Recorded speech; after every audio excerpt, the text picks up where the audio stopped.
Welcome to How to Practice Growth Mindset, an audiobook designed to help you break through self-doubt, embrace challenges, and unlock your true potential.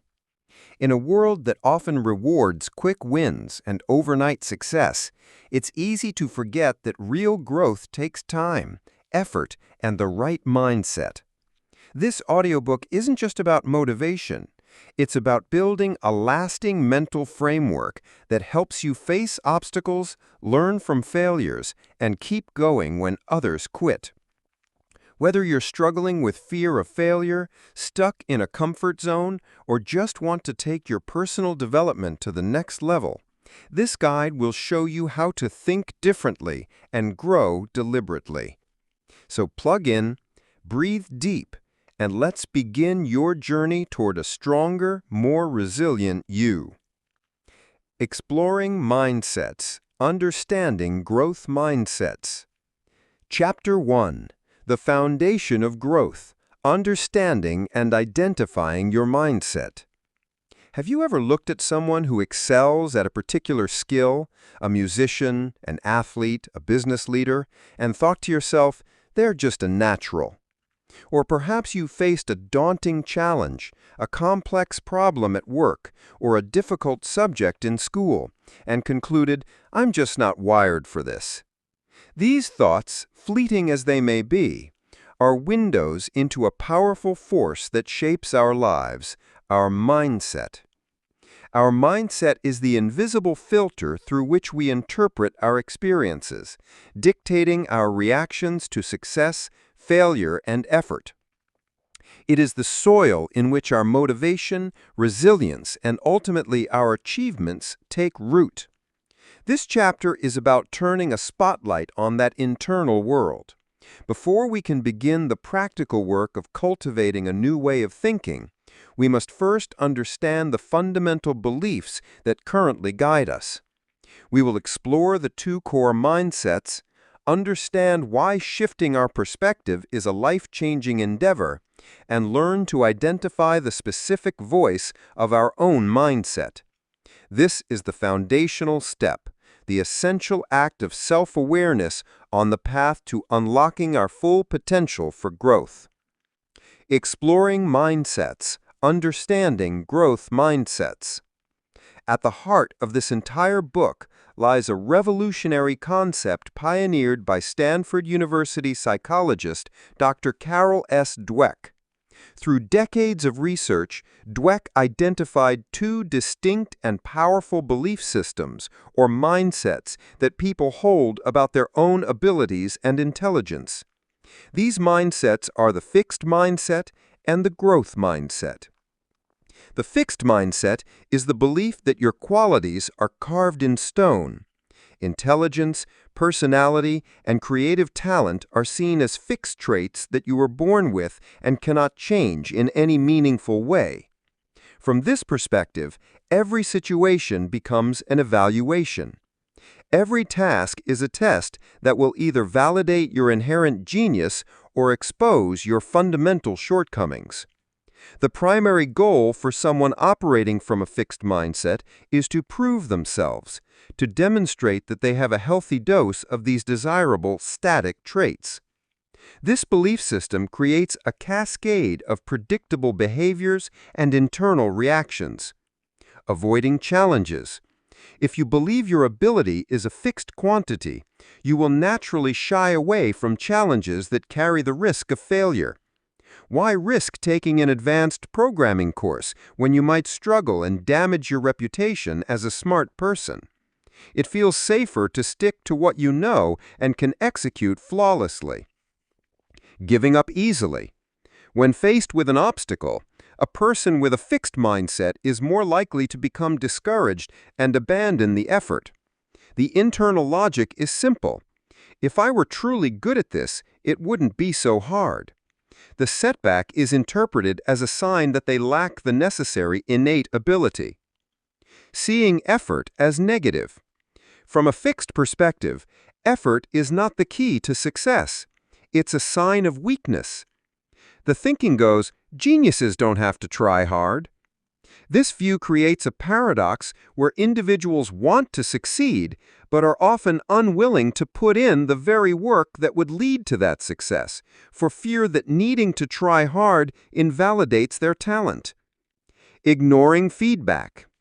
Constructive criticism is often perceived as a personal attack. Since ability is believed to be fixed, negative feedback isn't seen as helpful advice for improvement, but a direct judgment of one's core capabilities. This can lead to defensiveness and a refusal to learn from valuable input. Feeling threatened by others' success. When you see a colleague succeed, it can feel like a direct comparison that you have lost. Their achievement highlights your own perceived deficiencies, leading to feelings of envy and threat rather than inspiration. In contrast, the growth mindset is built on the belief that your basic abilities can be developed and cultivated through dedication and hard work. This view doesn't deny that people may differ in their initial talents, aptitudes, or temperaments. Instead, it asserts that the brains and talent are just the starting point. The hand you're dealt is simply the beginning of the journey, not the final destination. This belief system creates a powerful passion for learning and development. The primary goal for someone with a growth mindset is not to prove they are smart, but to get smarter. This perspective leads to a completely different set of behaviors and interpretations. Embracing challenges. Challenges are not threats, but opportunities. People with a growth mindset understand that stepping outside their comfort zone is precisely how they grow. They are more likely to take on that difficult project or class because they see it as a chance to expand their skills. Persisting through setbacks. Failure is not a sign of inability, it's a necessary part of the learning process. When faced with a setback, a person with a growth mindset is more likely to dig in, increase their effort, and try new strategies. They see failure as valuable feedback that provides information on how to improve. Seeing effort as the path to mastery. Effort is understood as the key ingredient for growth. It's the mechanism that activates ability and turns it into accomplishment. They understand that even the most brilliant minds had to work diligently to achieve their greatness. Learning from criticism. Feedback, even when it's critical, is seen as a gift. It provides crucial information that can be used to learn and improve. They are more likely to actively seek out feedback to accelerate their development. Finding inspiration in others' success. The success of others is viewed as a source of inspiration and learning. They might ask themselves, "Wow, that's amazing! How did they do that? What strategies did they use that I could learn from?" It is crucial to understand that these mindsets are not a rigid all-or-nothing binary. Almost no one is purely fixed or purely growth in every aspect of their life. You might have a growth mindset about your athletic abilities, believing you can improve with practice, but hold a fixed mindset about your intelligence, thinking you're bad at math. The journey of practicing a growth mindset is about recognizing these fixed mindset triggers in ourselves and learning to consciously shift our perspective toward growth more consistently across all domains of our lives. Exploring mindsets. Understanding growth mindsets. Adopting a growth mindset is more than just a feel-good mantra. It is a catalyst for profound and measurable change. The benefits ripple through every area of life, from academic and professional achievement to personal well-being and relationships. This isn't just theory. It is backed by a wealth of scientific research. The most exciting scientific concept that underpins the growth mindset is neuroplasticity. For a long time, it was believed that the adult brain was largely a fixed entity. However, modern neuroscience has shown that the brain has a remarkable ability to change and reorganize itself by forming new neural connections throughout life. Every time you challenge yourself, learn a new skill, or persist through a difficult problem, you are physically rewiring your brain. Adopting a growth mindset, believing that you can improve, motivates you to take on the very challenges and engage in the effortful learning that stimulates this neural growth. You aren't just thinking differently, you are actively changing your brain's structure. The tangible benefits of this process have been documented in numerous studies. Higher achievement. The link between a growth mindset and academic achievement is one of the most well-researched areas. Consistently, studies show that students who believe their intelligence can be developed outperform those with a fixed mindset. In one landmark study, researchers found that students with a growth mindset showed an upward trajectory in their math grades during the difficult transition to middle school, while their peers with a fixed... Chapter 2. The Practitioner's Toolkit, Core Strategies for Cultivating a Growth Mindset. In the previous chapter, we held a mirror up to our inner world. We learned to identify the distinct voices of the fixed and growth mindsets, and understood that this internal dialogue is not an unchangeable part of who we are, but a learned belief system. Awareness, as we established, is the essential first step, but awareness alone is not enough. An architect can have a perfect blueprint, but without tools, no structure will be built. This chapter is your toolkit. It is the practical, hands-on guide to beginning the work of construction. We will move from the what and the why to the how. The strategies laid out here are not complex psychological theories. They are simple, memorable, and immediately applicable techniques designed to be used in the midst of your daily life, at your desk, in a classroom, during a difficult conversation, or when you are alone with your thoughts. Think of these as the fundamental exercises in your new mental workout routine. They are designed to intercept the fixed mindset voice, challenge its authority, and consciously replace it with a perspective that opens the door to growth. By practicing these core strategies, you will begin to actively rewire your brain, transforming your approach to challenges, effort, and setbacks. Let us open the toolkit and begin. Chapter 2.1. The Power of Yet, Transforming Your Self-Talk. If there is one single word that can begin to dismantle a fixed mindset, it is the word yet. This simple three-letter adverb is arguably the most powerful tool in your entire kit. Its power lies in its ability to completely reframe a statement of limitation into a statement of potential. The fixed mindset speaks in absolutes. It delivers verdicts that feel final and permanent. I can't do this. I don't understand. I'm not good at this. It doesn't work.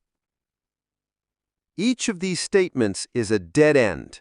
It closes the door on future possibilities and reinforces the belief that your ability is a static, unchangeable entity. Now, let's perform a simple act of cognitive surgery by adding the word yet. I can't do this. Yet. I don't understand. Yet.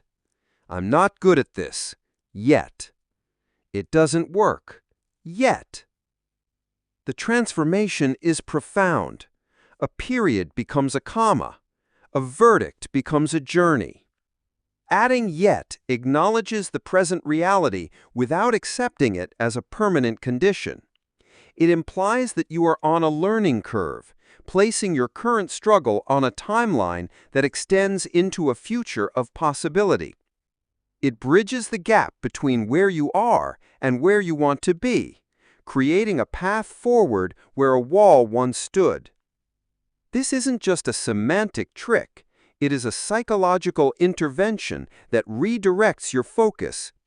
Instead of dwelling on your perceived inadequacy, your brain is prompted to consider the process of learning.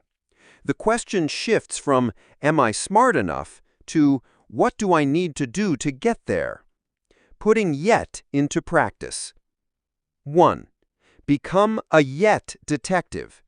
For the next week, your mission is to listen for absolute statements in your own self-talk and in your conversations with others. Pay close attention to phrases like I can't, I'm not, and I don't. When you catch one, mentally or audibly add yet to the end of the sentence. 2.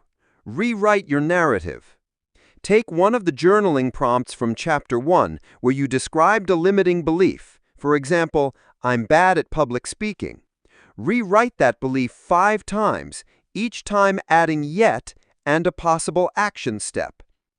For example, I'm not a confident public speaker yet, but I can practice my presentation in front of a friend. I'm not a confident public speaker yet, but I can watch TED Talks to learn from skilled speakers.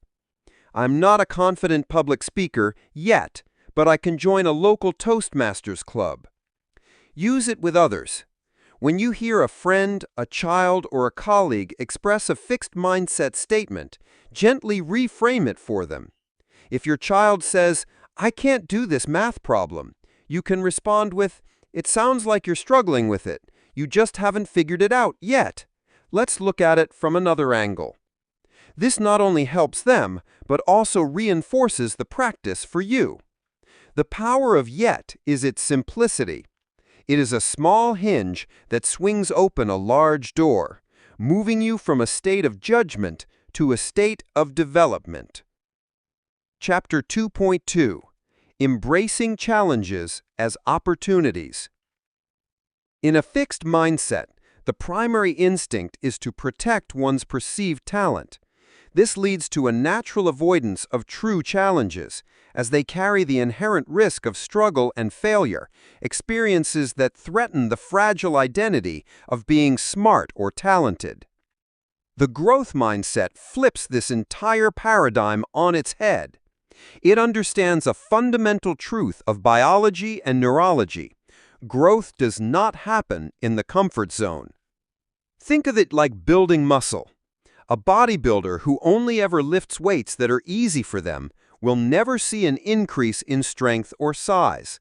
Muscle growth, or hypertrophy, only occurs when the muscle fibers are stressed and experience tiny micro tears, which the body then repairs and reinforces, making the muscle stronger than before. Your brain works in a remarkably similar way. The difficult project, the confusing subject, the awkward new skill, these are the mental equivalents of lifting a heavy weight. They are the very stimuli that force your brain to form new connections, build new pathways, and become, quite literally, more capable. Therefore, a challenge is not a threat to your identity. It is the primary opportunity for growth. It is the gym for your mind. Putting challenge embracing into practice. 1. Adopt the rule of +1. You don't need to leap from the shallow end into the deep ocean. Start by intentionally seeking challenges that are just one step beyond your current abilities. If you're comfortable running 2 miles, try for 2.2 miles. If you're learning a new software, try one function you haven't used before. If you're shy in meetings, make it a goal to contribute one idea or ask one question. This +1 approach makes challenges feel manageable and helps you build momentum and confidence as you consistently expand the boundaries of your comfort zone. 2. Reframe your goals. Shift your goal setting from being purely performance-based to learning-based. A performance goal focuses on a specific outcome, which can trigger a fixed mindset because you either achieve it or you don't. A learning goal focuses on the process of developing competence. Performance goal. I will win the top sales award this quarter. High pressure, all or nothing. Learning goal. This quarter, I will master a new client relationship management technique and learn how to deliver more compelling product demonstrations. focuses on process, skill acquisition, and puts you in control. The beautiful irony is that by focusing on learning goals, you dramatically increase your chances of achieving the performance outcomes anyway. 3. Choose hard things on purpose. Once a week, intentionally do something you know will be difficult. It could be having that conversation you've been avoiding, tackling the part of the project you understand the least, or trying a hobby you know you'll be terrible at initially, like pottery or a new musical instrument. The goal isn't to succeed, the goal is to practice being a beginner, to practice struggling, and to practice sticking with something when it's not easy. This builds your struggle muscle. Chapter 2.3: Effort as the Path to Mastery. One of the most damaging myths perpetuated by the fixed mindset is the idea that effort is a sign of weakness. We are bombarded with stories of naturals, prodigies, and overnight successes. This creates the illusion that true genius is effortless. If you have to try hard, the fixed mindset whispers, you must not have the right stuff. A growth mindset reveals this as the dangerous lie that it is. Effort is not a sign of deficiency. It is the very process that ignites talent and transforms it into accomplishment. The most accomplished people in any field are almost always the ones who have put in the most focused and sustained effort. The masterful musician has clocked tens of thousands of hours in practice.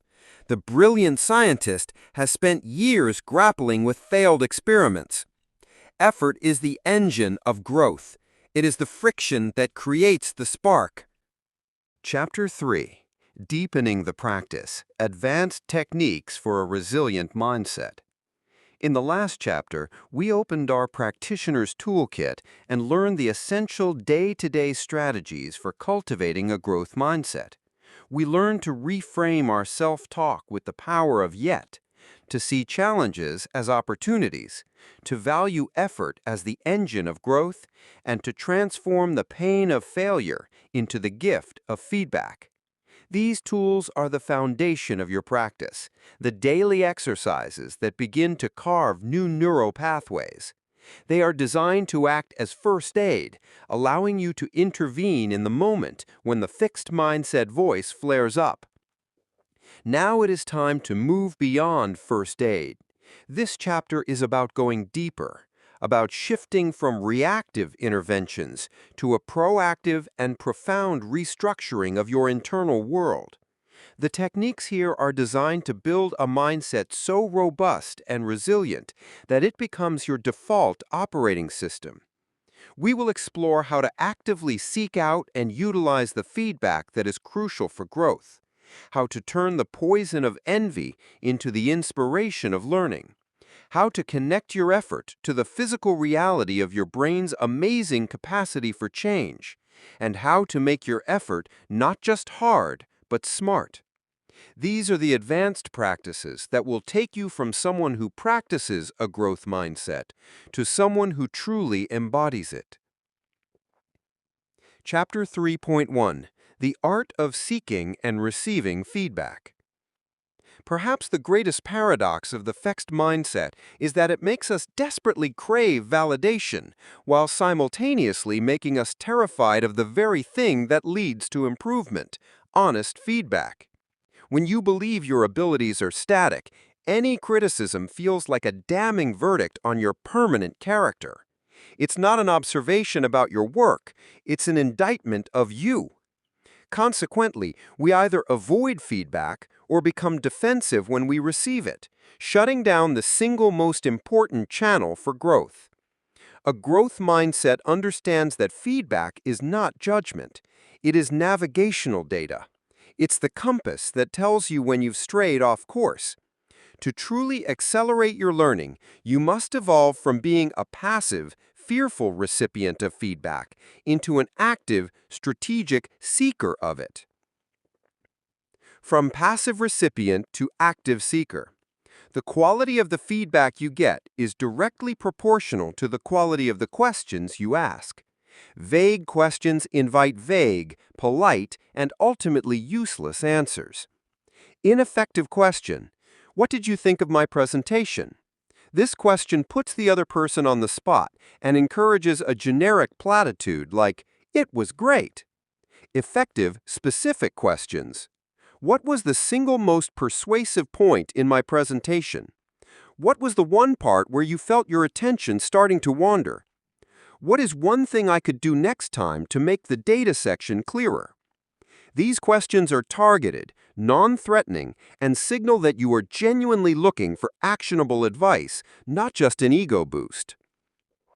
A powerful related technique is asking for feed forward, a concept popularized by executive coach Marshall Goldsmith.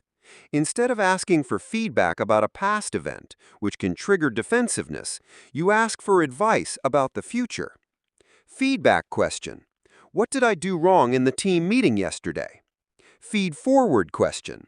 Going forward, what is one suggestion you have for me to help make our team meetings more productive? Feed forward feels collaborative and optimistic. It invites creative problem solving rather than criticism, and is often a more effective way to get candid advice. The 4-step framework for receiving feedback gracefully. Even when you seek it out, receiving criticism can sting.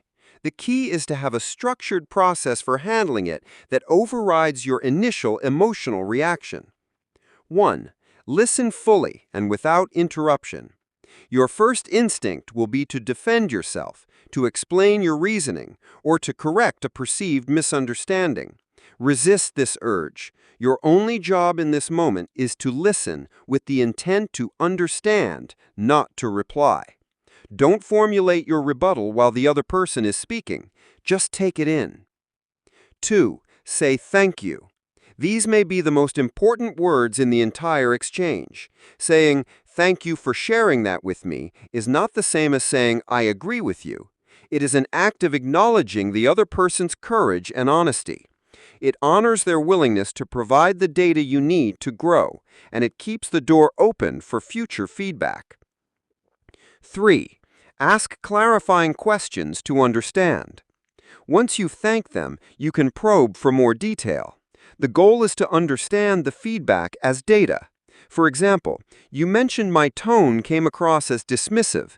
Can you give me a specific example of what I said or did that felt that way? This helps you move from a vague label, dismissive, to a concrete behavior you can actually change. 4. Take time to process. You do not need to deliver a final verdict on the feedback in the moment. A perfectly acceptable response is, "I really appreciate you telling me this. I'm going to take some time to reflect on it." This gives you the space to separate the emotional sting from the valuable information and to look for patterns. One person's feedback is a single data point. If you hear the same thing from 3 different people, you've found a trend worth investigating. Mastering the art of seeking and receiving feedback transforms one of the most feared social interactions into your single greatest tool for growth. Chapter 3.2. Inspired by the success of others, the growth mindset in community. A fixed mindset operates from a place of scarcity. It fosters a zero-sum view of the world, where another person's success somehow diminishes your own. When a colleague gets a promotion, when a friend masters a new skill, or when a competitor lands a major client, the fixed mindset voice whispers, "Their success is proof of your failure." This leads to envy, resentment, and a toxic cycle of social comparison. A growth mindset cultivates an abundance mentality. It understands that success is not a limited resource. The success of others doesn't shrink the pie. It demonstrates that the pie can be bigger than you imagined. The key to making this shift is to consciously change your guiding question from "why them and not me" to "how did they do that?" This simple pivot changes everything. It moves you from a position of passive envy to one of active learning. You become a student of success, not a victim of it. Putting "how did they do that" into practice. 1. Deconstruct their success. The next time you see someone achieve something you admire, become a detective. Look past the shiny outcome and investigate the messy process. What steps did they take? What books did they read? Who did they learn from? What were their biggest setbacks and how did they overcome them? When you uncover the years of effort, struggle, and strategic practice behind their overnight success, their achievement becomes demystified and far more relatable. It ceases to be an act of magic and becomes a blueprint you can learn from. 2. Ask them directly. If appropriate, reach out to the person you admire. Most people are more than willing to share their story. Instead of a generic, "How'd you get so successful?" ask specific, process-oriented questions. "I was so impressed by your project launch. I'm curious, what was your strategy for managing the timeline? You're a fantastic writer. What's your daily writing habit like? I'd love to improve my skills in that area. What's one book or resource you'd recommend?" 3. Celebrate their wins. Make a conscious effort to genuinely congratulate others on their accomplishments. This is not just about being polite. It's about training your brain to see success as a positive, communal event. When you celebrate another's win, you align yourself with the energy of success and reinforce an abundance mentality. Their victory provides evidence of what is possible, lighting the path for your own journey.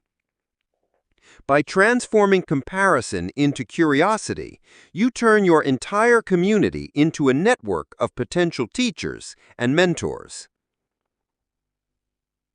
Chapter 3.3.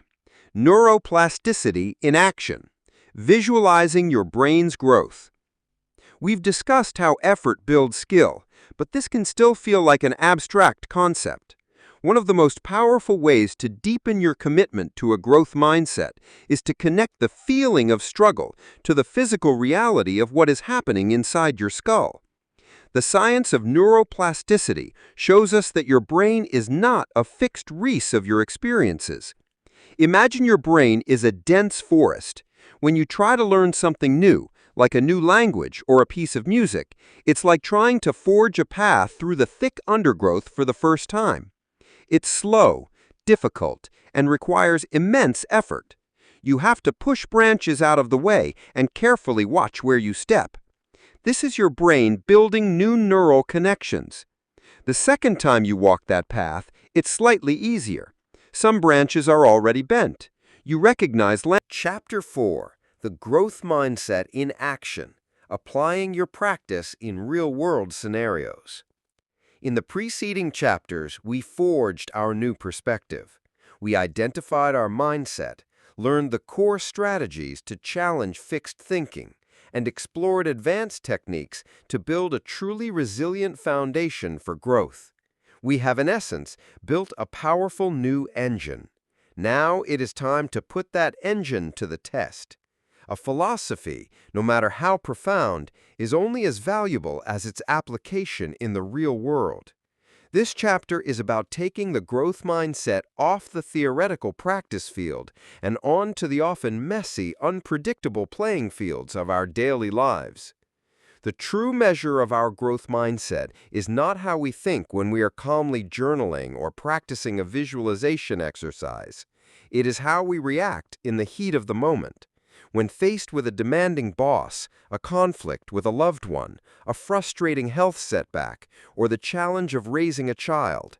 These are the arenas where our beliefs are truly tested, and where a growth mindset can make the most profound difference. In this chapter, we will walk through 4 critical domains: career, relationships, health, and parenting. For each, we will explore how the fixed mindset creates traps and limitations, and more importantly, how the strategies we've learned can be specifically applied to navigate challenges, foster development, and unlock new possibilities. 4.1. Cultivating a growth mindset in your career and workplace. The professional world is one of the most common arenas for mindset clashes. It is a place of deadlines, performance reviews, promotions, and competition, all of which can be powerful triggers for a fixed mindset. The pressure to appear competent and flawless can be immense, leading to behaviors that, ironically, sabotage long-term career growth. Here are some of the fixed mindset career traps. The imposter syndrome prison. A professional with a fixed mindset lives in constant fear of being found out. They believe they were hired because of an inherent talent they possess, and they feel that if they ever struggle or ask for help, their incompetence will be exposed. This leads to avoiding challenging assignments, hesitating to speak up with new ideas, and immense anxiety around performance reviews. The stagnation plateau. Fearing failure, the fixed mindset professional sticks to what they know.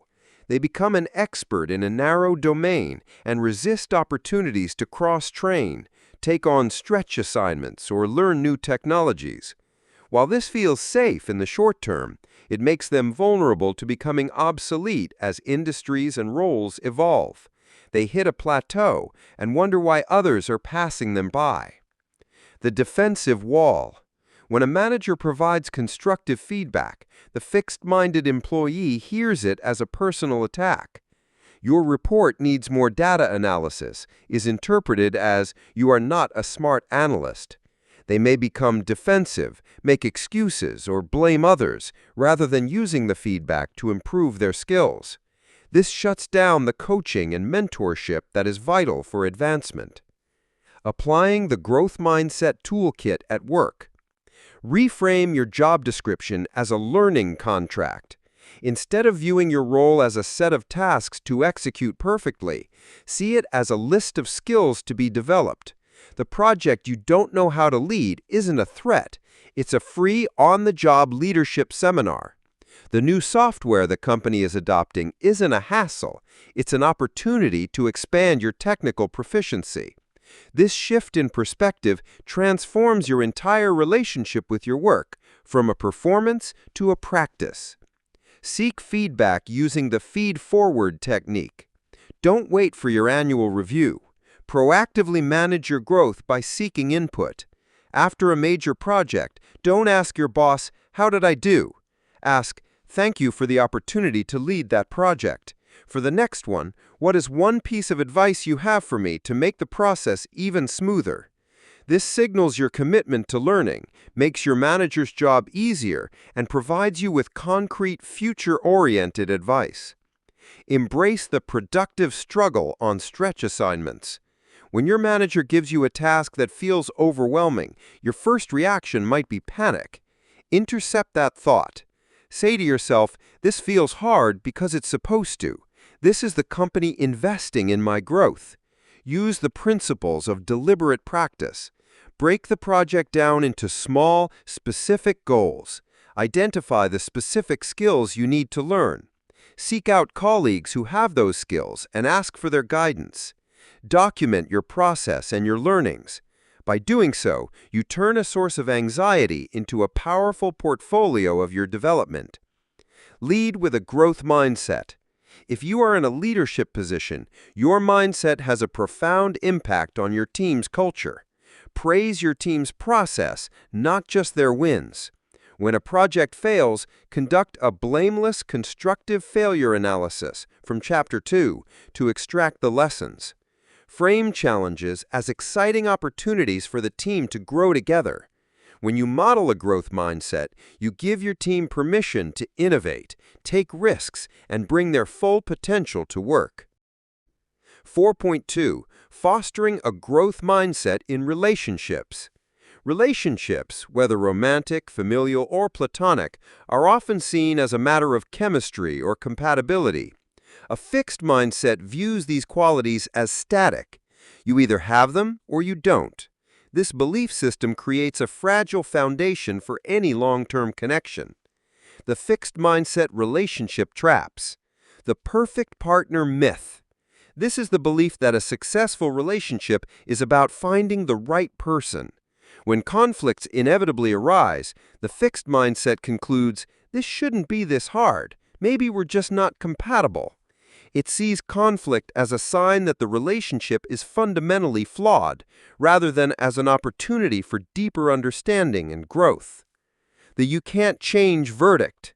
In a disagreement, a fixed mindset leads to labeling the other person. He's just a selfish person. She's always so disorganized.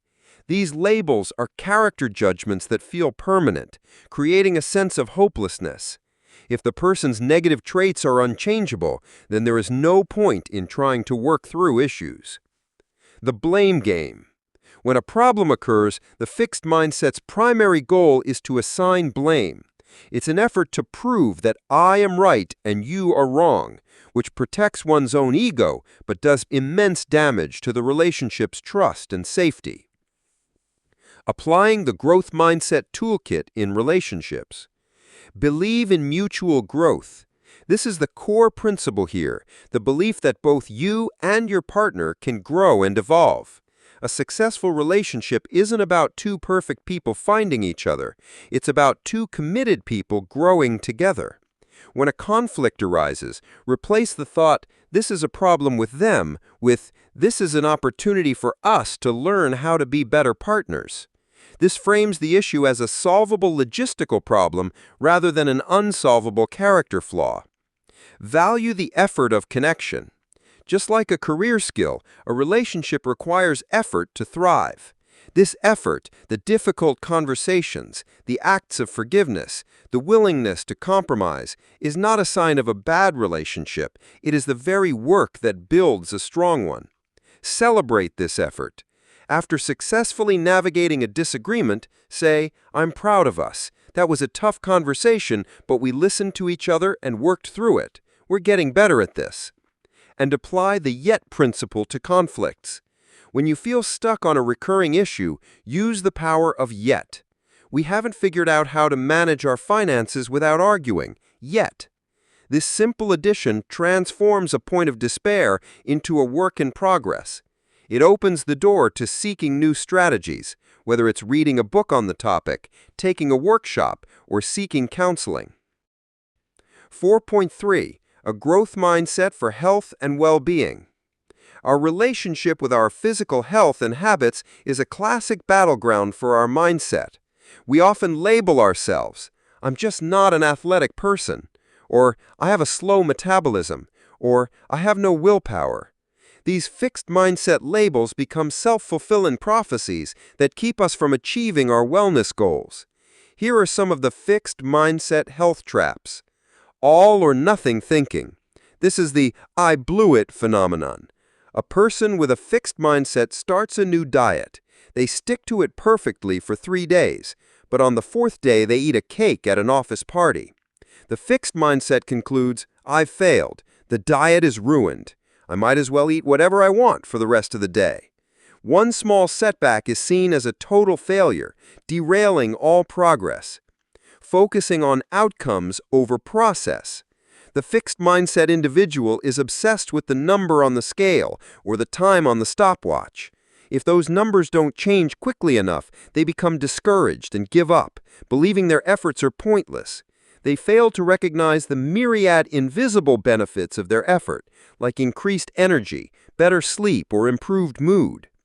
The magic bullet search.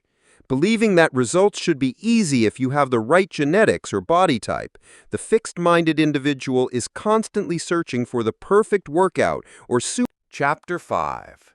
Sustaining your growth. Making the mindset a lifelong habit. We have traveled far on this journey.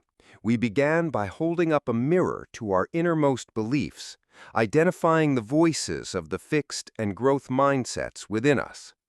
We then filled our practitioner's toolkit with core strategies to reframe our thinking in the moment. We deepened that practice with advanced techniques for building a truly resilient mindset, and we put it all into action in the high-stakes arenas of our careers, relationships, and well-being. You now possess the knowledge and the tools to fundamentally change your relationship with challenge, effort, and your own potential. But the final chapter of a book like this is, in many ways, the most important. The initial excitement of starting a new path can be intoxicating, but true transformation is not born from a momentary burst of inspiration. It is forged in the quiet, consistent application of these principles over weeks, months, and years. This final chapter is not about learning a new technique. It is about ensuring that the growth mindset becomes more than just something you do. It becomes a part of who you are. How do you move from conscious practice to unconscious habit? How do you handle the inevitable moments when the old fixed voice rears its head? And how do you maintain your momentum, not just for the next project, but for the rest of your life? This is our final task, to make the practice of growth a sustainable, joyful, and lifelong journey. 5.1. From practice to habit, integrating the growth mindset into your identity. A practice becomes a habit when the cognitive load required to perform it diminishes. You no longer have to consciously decide to do it. It becomes your automatic response. Think of learning to drive a car. Initially, every action is deliberate and mentally taxing. Check the mirrors, hands at 10 and 2. Apply gentle pressure to the accelerator. But after years of driving, these actions are second nature. You have integrated the identity of a driver. Our goal is to do the same with our mindset, to move from being a person practicing growth mindset techniques to being a growth-oriented person. Strategies for deep integration. Set growth-based goals. The goals you set for your life are powerful indicators of your mindset. A purely outcome-focused goal, example, get the promotion, can trigger a fixed mindset. You either win or lose. A growth-based goal focuses on the process of becoming. Instead of, I will lose 20 pounds by June, try, I will become a person who enjoys moving their body and nourishing it with healthy food. This goal isn't about a single outcome, but about building a sustainable identity. The weight loss becomes a byproduct of the new identity, not the sole measure of success. Instead of, I want to be a vice president, try, I want to become a leader who empowers their team and consistently learns new management strategies. Frame your aspirations around the person you want to become and the skills you want to master. This makes the journey itself the reward. Curate a growth-oriented environment. You are highly influenced by your surroundings. You cannot sustain a growth mindset in a fixed mindset ecosystem. Take active steps to shape your environment. Your information diet. Follow people on social media who talk about their process, struggles, and learning, not just their highlight reels. Listen to podcasts or read books about deliberate practice and lifelong learning. Unfollow sources that promote envy or effortless perfection. Your social circle. Spend more time with people who lift you up, who are curious, and who are on their own growth journeys. When you share a setback with them, do they say, "Oh, that's too bad, maybe it's not for you"? Or do they say, "That sounds tough, what did you learn? What are you going to try next?" Their response matters. Ritualize reflection. Habits are built on consistent rituals. Create a simple, repeatable ritual for reflecting on your growth. This could be a 5-minute entry in a journal at the end of the day, a weekly review on Sunday evenings, or a monthly check-in with an accountability partner. The key is consistency. Use this time to answer 3 simple questions. What was a challenge I faced this week? How did I apply a growth mindset to it? And what did I learn from the process? This ritualizes the act of reflection, making it an automatic part of your operating rhythm. 5.2. Navigating setbacks and fixed mindset flares. Let's be clear about one thing. You will never permanently banish the fixed mindset voice. It is a part of your history, a well-worn path in your brain. There will be days when you are tired, stressed, or blindsided by a major setback, and that old familiar voice will flare up, loud and convincing. See? All that work and you still failed. You're just not cut out for this. A true growth mindset is not about never having these thoughts. It's about how you respond to them when they arise. The goal is not perfection. It is resilience. A 3-step response to a fixed mindset flare. 1. Recognize and name it. The moment you hear that judgmental, absolute voice, don't fight it or believe it. Simply notice it and name it. Say to yourself, "Ah, there's my fixed mindset voice. Hello again." This simple act of naming it creates separation. You are not the voice. You are the one who hears the voice. This gives you a crucial sliver of space to choose your reaction. 2. Practice self-compassion. Berating yourself for having a fixed mindset thought is, ironically, a very fixed-minded thing to do. I should be better at this by now. A growth-minded response is one of compassion. Acknowledge that you're having a normal human reaction to a difficult situation. You might say to yourself, "It makes sense that I'm feeling this way. This was a big disappointment. It's okay to be frustrated." Self-compassion soothes the emotional sting and allows your rational, growth-oriented mind to come back online. 3. Consciously choose the growth response. Once you've named the voice and treated yourself with compassion, you can actively engage your growth mindset. It's time to pull a tool from your kit. You can use the power of yet. I haven't succeeded yet. You can initiate a constructive failure analysis. Okay, what is the data here? What can I learn from this? Or you can praise the process. I'm disappointed in the outcome, but I'm proud of the courage it took to even try.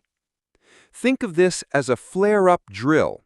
By practicing this 3-step response, you build a new habit for handling setbacks. The fixed mindset voice may still get the first word, but you ensure that the growth mindset always gets the last. 5.3. The journey continues. Embracing lifelong learning. We have reached the end of this book, but we are only at the beginning of the real journey. The ultimate goal of a growth mindset is not to arrive at some final destination of perfection or mastery. There is no finish line. The true prize is falling in love with the process of learning itself. It is the shift from seeing your life as a series of tests to be passed or failed, to seeing it as a grand, open-ended adventure in growth. Embracing lifelong learning means carrying a spirit of curiosity and humility into every stage of your life. It means remaining a beginner even when you become an expert. It means understanding that there is always another layer to uncover, another skill to develop, another perspective to understand. The person who embodies a growth mindset at age 30 is learning a new software. At 50, they are learning to mentor the next generation. At 70, they are learning a new language or how to paint. The world will constantly present you with new challenges, technological disruptions, shifts in your career, changes in your health, evolving relationships. A fixed mindset sees these changes as threats to a stable, known identity. A growth mindset sees them as invitations. It asks, "What can I learn here? How can this help me grow?" Your potential is not a fixed quantity waiting to be discovered, but a dynamic capacity waiting to be created. The work you have done in these chapters has planted a seed.